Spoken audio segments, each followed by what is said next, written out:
सनातन धर्म के ग्रंथों में बताया गया है कि बुरे कर्मों का फल हमेशा बुरा ही मिलता है, चाहे वह इंसान हो या फिर ईश्वर। इसका एक उदाहरण माता सीता का है, जिसका जिक्र रामायण में किया गया है। दरअसल रामायण कई भाषाओं में लिखी गई है। अलग अलग रामायण में कई तरह की दंत कथाएं मिलती है, जिनसे कई लोग परिचित नहीं है। इस कथा के अनुसार माता सीता को एक तोते का शाप मिला था, जिसकी वजह से उनको भगवान राम से अलग रहना पड़ा।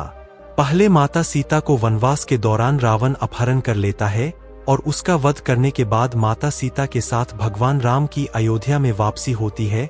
फिर धोबी की वजह से माता सीता को अलग रहना पड़ता है। हम सबके मन में सवाल उठता है कि राम तो भगवान है, फिर वह अपनी पत्नी से अलग क्यों रहे। विवाह पंचमी के अवसर पर आइए जानते हैं इससे जुड़ी एक कहानी के बारे में।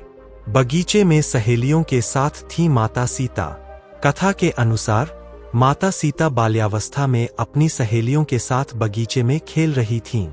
वहीं बगीचे में एक तोता का जोड़ा पेड़ पर बैठा था। तोता का जोड़ा भगवान राम और माता सीता के बारे में बातें कह रहा था।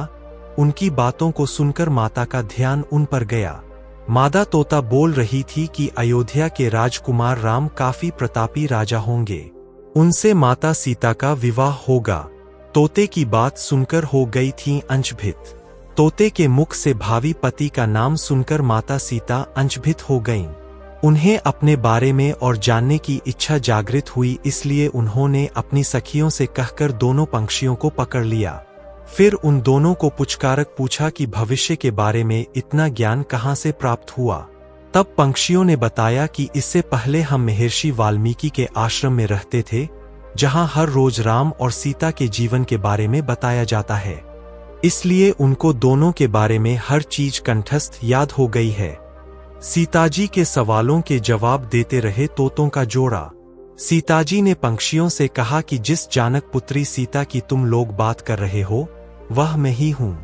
मुझे मेरे और राम के बारे में और भी बातें जाननी है। तब नर तोता ने कहा कि हे सीता, आपका विवाह अयोध्या के राजा दशरथ के ज्येष्ठ पुत्र राम के साथ आपका विवाह होगा और आपकी जोड़ी तीनों लोकों में सबसे अद्भुत होगी। सीताजी सवाल पूछती रहीं और दोनों तोता जवाब देते रहे। नर तोता ने की माता सीता से विनती। सीताजी ने कहा कि जब तक मेरा विवाह नहीं हो जाता तुम दोनों मेरे साथ राजमहल में रहोगे और तुम वहां सारी सुख सुविधाएं मिलेंगी। सीताजी की बात सुनकर तोता का जोड़ा घबरा गया। तब नर तोता ने कहा, हे जनक पुत्री, हम गगन के पंछी हैं, इसलिए पिंजरे में बंद रहकर हम जीवित नहीं रह पाएंगे, इसलिए हमको आजाद कर दीजिए। तोते ने इसके लिए बहुत याचना की। तब सीताजी ने नर तोते को छोड़ दिया, लेकिन मादा तोता को नहीं छोड़ा और कहा कि यह मेरे साथ रहेगी। तोता ने दिया माता सीता को शाप। तोता ने दिया माता सीता को शाप। नर तोता ने कहा कि मेरी पत्नी गर्भवती है, इसलिए ऐसे समय पर उसको जाने दें। हम दोनों एक दूसरे का वियोग सहन नहीं कर सकते, इसलिए आप मेरी पत्नी को जाने दें। लेकिन सीताजी ने उसकी एक न सुनी। इस पर मादा तोता को बहुत गुस्सा आया और शाप दिया कि जिस तरह तुमने गर्भावस्था में मेरे पति से मुझको अलग कर दिया है, वैसे ही गर्भावस्था के दौरान तुमको भी पति वियोग सहना पड़ेगा। इतना कहते ही मादा तोता ने अपने प्राण त्याग दिए।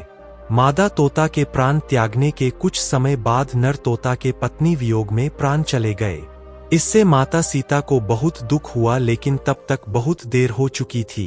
बताया जाता है कि अगले जन्म में तोता वही धोबी था जिसने माता सीता के चरित्र पर उंगली उठाई थी, जिसके बाद भगवान राम ने सीता का गर्भावस्था के दौरान त्याग कर दिया। तब माता सीता महर्षि वाल्मीकि के आश्रम पहुंची और वहां उन्होंने लवकुश को जन्म दिया। देवी सीता के वियोग की अन्य कथा भी है। देवी सीता के वियोग की कथा अन्य पुराणों में यह भी मिलती है कि उनका संबंध देवर्षि नारद से माना जाता है। कथा के अनुसार एक बार नारद जी को अभिमान हो गया था कि कामदेव भी उनकी तपस्या और ब्रह्मचर्य को भंग नहीं कर सकता। उन्होंने यह बात अभिमान में शिवजी के बाद श्रीहरि को बताई। तब श्रीहरि ने एक योजना बनाई कि नारद को इस बात का घमंड हो गया है, जो कि सही नहीं है। इसके लिए उन्होंने एक योजना बनाई और माया रची। जैसे ही श्रीहरि से प्रणाम करके नारद मुनि आगे बढ़े तब उनको एक भवन दिखाई दिया, जहां राजकुमारी विश्वमोहिनी को देखकर वह मोहित हो गए। यह सब एक माया थी। राजकुमारी का रूप नारद जी का तप भंग कर चुका था और वह राजकुमारी को पाने के लिए भगवान विष्णु के शरण में पहुंचे और कहा कि हे प्रभु, आप मुझे अपना श्रीहरि का सुंदर रूप दे दीजिए। तब भगवान ने कहा कि हे नारद जी, ऐसा न हो कि आप इस रूप को लेकर बाद में पछताएं। दरअसल नारद जी राजकुमारी का रूप देखकर भूल गए थे कि उनका एक रूप वानर का भी है। तब उन्होंने वही रूप नारद जी को दे दिया। जब नारद जी राजकुमारी के स्वयंवर में पहुंचे तब पूरी सभा बंदर वाले मुख को देखकर हंसने लगी और राजकुमारी ने भी मुख को देखकर वरमाला नहीं पहनाई। तब नारद जी ने सोचा कि आखिर सभी मुझे देखकर हंस क्यों रहे हैं और राजकुमारी ने मुझे माला क्यों नहीं पहनाई।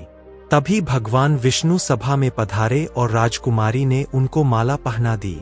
तब उन्होंने पानी में अपना मुख देखा और वानर वाला मुख देखकर क्रोधित हो गए और क्रोध में उन्होंने भगवान विष्णु को शाप दे दिया कि जिस तरह से मैं स्त्री के लिए तड़पा हूं, आप भी पृथ्वी पर स्त्री वियोग का सामना करेंगे। जब माया का प्रभाव खत्म हुआ तो नारद जी को अपनी गलती का एहसास हुआ और उन्होंने क्षमा मांगी। तब भगवान राम और माता सीता को वियोग का सामना करना पड़ा। तो मित्रों, कैसी लगी ये कहानी कमेंट करके बताइए। साथ में चैनल को भी सब्सक्राइब करें, लाइक करें तथा अपने मित्रों के साथ शेयर भी करें। धन्यवाद।